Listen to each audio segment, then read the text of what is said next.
Приветствую вас на своем канале. Сегодня я поделюсь с вами рецептом самой нежной и ароматной яблочной шарлотки, которая буквально тает во рту.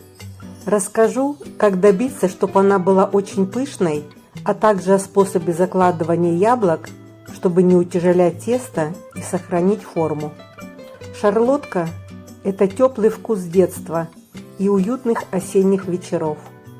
Сегодня мы приготовим этот простой, но такой душевный пирог вместе. Подготовим яблоки.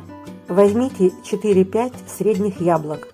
Для выпечки лучше выбирать сорта, которые не слишком мягкие, чтобы они не теряли форму при запекании, и не слишком твердые. У меня сегодня классика для шарлотки – это Антоновка. Яблоки помойте, очистите от сердцевины и нарежьте кубиками. Полейте яблоки лимонным соком и аккуратно перемешайте. Лимонный сок сохраняет цвет яблок, не дает им потемнеть после нарезки, придает легкую кислинку и свежесть вкусу. Если в рецепте разрыхлитель, то лимон усиливает подъем теста. Приготовим тесто. Разбейте 4 яйца в миску. Идеально, чтобы яйца были комнатной температуры. Так они взбиваются лучше, и пена получается более пышной и стабильной. Добавьте стакан сахара. Можно использовать меньше сахара, особенно если яблоки сладкие. Также можно добавить ванильный сахар или ваниль для аромата. Взбивайте яйца с сахаром тщательно, до пышной светлой пены, минимум 5-7 минут. Это основа пышности теста. Добавьте стакан муки в яичную смесь. Я всегда просеиваю муку перед добавлением, так она лучше насыщается кислородом и тесто получается пышнее. Аккуратно вмешайте муку, чтобы сохранить воздушность.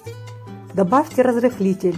Он нужен, чтобы поддержать подъем и дать дополнительный эффект. Без него шарлотка может получиться более плотной.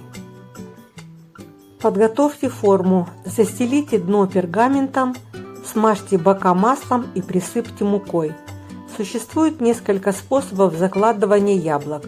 Яблоки на дно, а сверху тесто – это как у меня.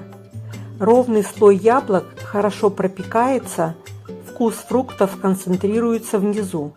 Красивый разрез с видимым слоем яблок.